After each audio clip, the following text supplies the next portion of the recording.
Hello friends, here I am Akshay Gupta and welcome to let's crack it. तो maths pedagogy की series शुरू करते हैं कुछ, जिसमें टॉप 50 क्वेश्चंस रहेंगे जो भी प्रीवियस ईयर में आए हुए हैं वो ही। आज क्लास फर्स्ट है हमारी, जिसमें टोटल हमने 10 क्वेश्चंस लिए हैं। 10 करके ही हम 5 क्लासेस में अपनी ये मैथ्स पेडागॉजी के जो 50 क्वेश्चंस होंगे उनको कंप्लीट करेंगे। ये क्वेश्चंस आपके आने वाले सभी एग्ज़ाम्स के लिए इम्पॉर्टेंट है, जैसे कि यूटेट हो गया, उत्तराखंड में लेक्चरार का एग्ज़ाम है उसके लिए, C TET, UP TET, super TET, state TET, जितने भी सब स्टेट्स के टेट हैं सबके लिए ये क्वेश्चंस जो हैं बहुत इम्पॉर्टेंट है। तो चलते हैं आगे। तो अगर आप मेरी वीडियोस को पहली बार देख रहे हो या चैनल पर पहली बार विजिट कर रहे हो तो वीडियो को लाइक करके शेयर करना न भूलें, और साथ ही साथ चैनल को सब्सक्राइब करके बेल आइकन को प्रेस करना न भूलें, ताकि वीडियोस के सारे लिंक आपको एकदम मिल सके, वीडियोस के सारे नोटिफिकेशंस आपको एक साथ मिल सके। तो इससे पहला क्वेश्चन है, which one of the following is not a mathematical process.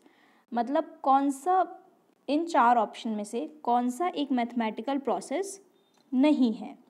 तो पहला ऑप्शन है मेमोराइजेशन। बिल्कुल सही बात है, ये ही ठीक हो जाता है। क्यों? क्योंकि हमें बच्चे को चीज़ें रटवानी नहीं है। मेमोराइजेशन मतलब हमें याद करवानी है। मैथ्स एक लर्निंग सब्जेक्ट नहीं होता, इस वजह से हमें उसको रटवानी नहीं है। एस्टिमेशन, हाँ हम एस्टिमेट निकलवा सकते हैं। मेजरमेंट, बिल्कुल सही बात है, क्योंकि मैथ्स का नाम ही मेजरमेंट होता है, या मेजरमेंट का नाम ही मैथ्स है।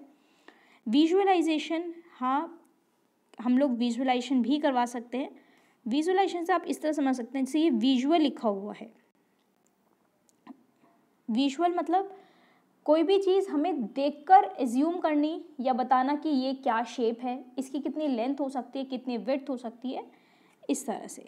ओके, तो कौन सा मैथमेटिकल प्रोसेस नहीं है इसमें मेमोराइजेशन एक मैथमेटिकल प्रोसेस नहीं है। ओके, तो चलते हैं आगे। नेक्स्ट है, errors play a crucial role in learning of mathematics. एक minute, errors play a crucial role in learning of mathematics. भाई एरर्स जो हैं वो एक क्रूशियल रोल प्ले करते हैं मैथ्स को लर्न करने में। तो क्या ये स्टेटमेंट ट्रू है या फॉल्स है? तो सबसे बड़ी बात तो ये स्टेटमेंट ट्रू हो जाता है।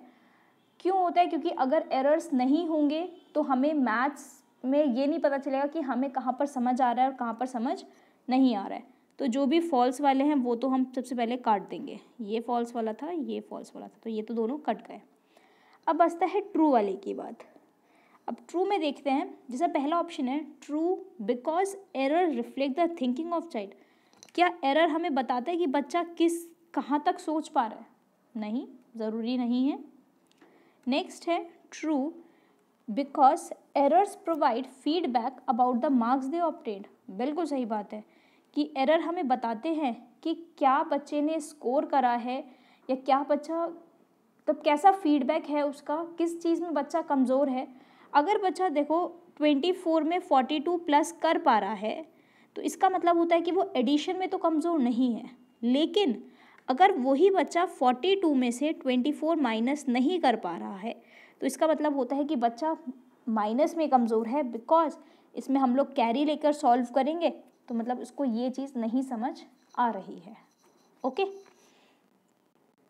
चलते हैं आगे। वाइल टीचिंग शेप, अब शेप्स पढ़ा रहा है कोई टीचर प्लान करता है एक ट्रिप हिस्टोरिकल प्लेसेस पर। क्यों करता है भाई वो? इसमें ऑप्शन दे रखे हैं कुछ 4 के बाद हमें बताना है कि ABCD में से कौन सा ठीक है। ठीक है, इसमें लिखा हुआ है it needs to provide leisure time. क्या हम केवल टाइम को व्यतीत करने के लिए जा रहे हैं एक हिस्टोरिकल प्लेस पे क्योंकि सिलेबस कंप्लीट हो गया? नहीं, सिलेबस कंप्लीट हो गया उससे हमारा क्या लेना देना। तो जहाँ पर भी ए है वो दोनों ऑप्शन आप काट दो। ठीक है, अब ऑप्शन से देखो आप टाइम कैसे बचाना है। आप देख पा रहे होंगे कि सी दोनों ऑप्शन में है ना, इसका मतलब सी तो आंसर होता ही होता है। बात करते हैं बस बी पर, और डी पढ़ने की ज़रूरत ही नहीं है। ओके, तो बी क्या कह रहा है, it would be an opportunity to improve communication skills. क्या उस वजह से हमारी कम्युनिकेशन स्किल्स इम्प्रूव होंगी कि हम एक हिस्टोरिकल प्लेस पर जा रहे हैं, वहाँ हम बातचीत करेंगे तो इम्प्रूव होंगी?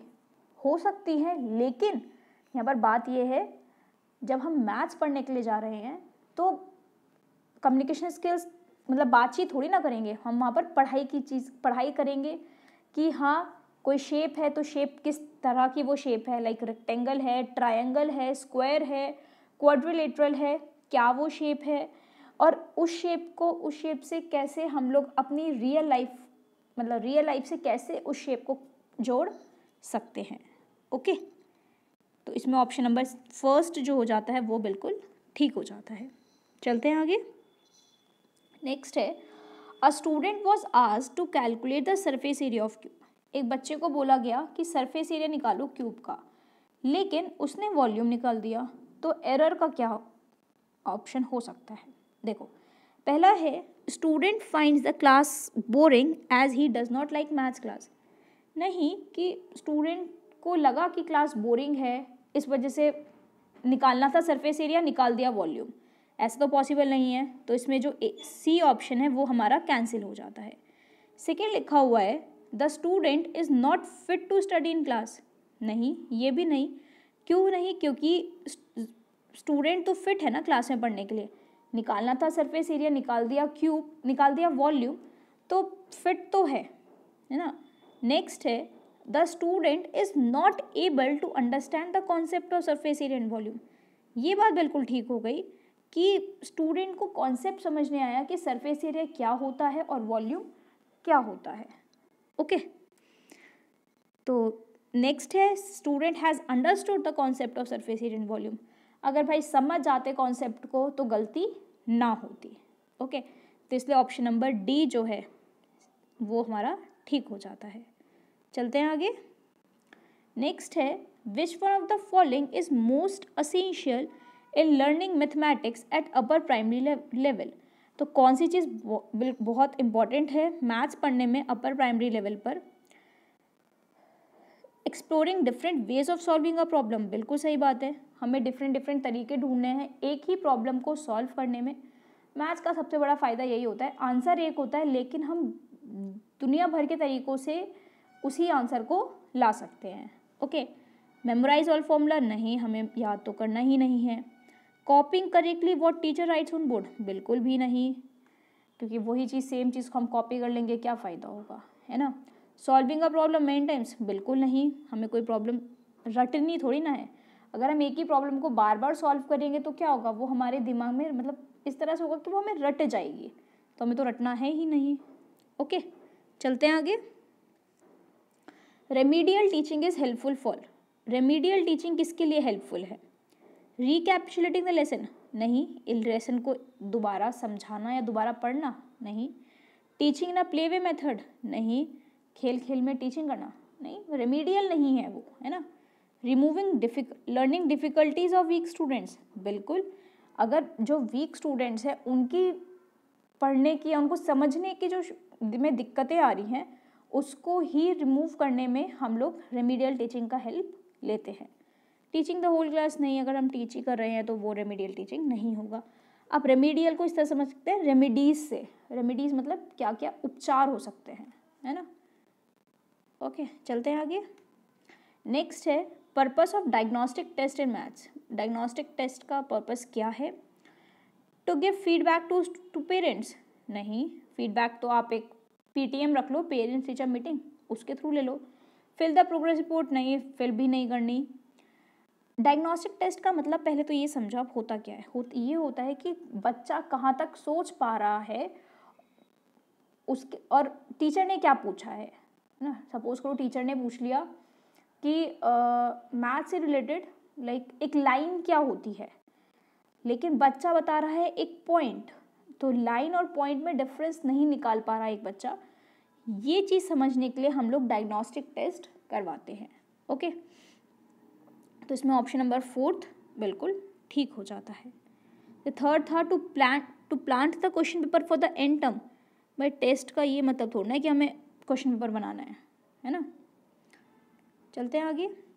नेक्स्ट है which of the following methods is most suitable for teaching maths at upper primary level. तो अपर प्राइमरी लेवल पर मैथ्स पढ़ाने के लिए कौन सा मेथड सबसे ज़्यादा सुटेबल है? अपर प्राइमरी लेवल हो गया class 6 to 8। Okay, lecture method नहीं, लेक्चर मेथड करेंगे तो 9 to 12 वाले बच्चे कहाँ जाएंगे, है ना। एक्टिविटी छोटे बच्चों के लिए यूज़ होगी। प्रॉब्लम सॉल्विंग, बिल्कुल प्रॉब्लम सॉल्विंग से हम निकलवा सकते हैं, like different problems they 6th class के स्टूडेंट को, 7th क्लास के बच्चे को या 8th क्लास के बच्चे को, और वो फिर अपना दिमाग लाकर सोचे कि यार ये क्वेश्चन मैं किस तरह से सॉल्व कर सकता हूँ। डेमोन्स्ट्रेशन भी नहीं होगा। ओके, चलते हैं आगे। नेक्स्ट है the strategy of questioning used in mathematics at upper primary level. Questioning करने की मतलब जो टीचर एक क्वेश्चंस करेगा बच्चों से मैथ्स की क्लास में, वो क्यों करता है। Makes the classroom noisy as the children would be taking too much. नहीं, आवाज़ हल्ले थोड़ा ना मचाने हैं, मछली मार्केट थोड़ा बनाना है क्लास में, क्वेश्चन अगर टीचर करेगा तो, है ना। स्ट्रेस भी क्रिएट नहीं करना, जहाँ पर भी बच्चे को मतलब जहाँ पर भी चाइल्ड को सेंटर में नहीं लिया जा रहा है ना, वो ऑप्शन आप देखते ही काट दोगे, आगे पढ़ोगे ही नहीं। तो यहाँ पर आ गया था could create stress among children. हमें स्ट्रेस थोड़ा क्रिएट करना है बच्चों के बीच में, ना ही बच्चों को स्ट्रेस नहीं क्रिएट करना, बच्चे को डीमोरलाइज नहीं करना, बल्कि बच्चे को मोटिवेट करना है कि हाँ आप अपने हिसाब से इस चीज़ का आंसर दो। नेक्स्ट है helps children to express their thoughts. बिल्कुल, हमें बच्चे को हेल्प करने की, वो एक ही चीज़ को लेकर किस तरह से सोच सकता है, अपने विचार वो बताए, अपनी समझ वो बताए कि हाँ मैं इस चीज़ को यहाँ तक पकड़ पा रहा हूँ, ठीक है। Should be discouraged as the demoralize the child. तो डीमोरलाइज हमें बच्चे को करना ही नहीं है। ओके, तो ऑप्शन नंबर सी इसमें ठीक हो जाता है। चलते हैं आगे।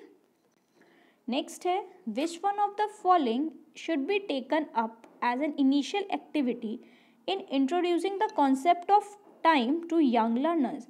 तो भाई हमें बच्चों को लाइक 4th 5th क्लास तक के बच्चों को हमें टाइम समझाना है कि टाइम का कॉन्सेप्ट कैसे होगा। तो कैसे समझा सकते हैं? क्या हम बच्चे को टाइम पढ़ना सिखाएंगे क्लॉक में? नहीं। क्या हम बताएंगे बच्चे को मतलब कैलकुलेट करना सिखा देंगे एकदम?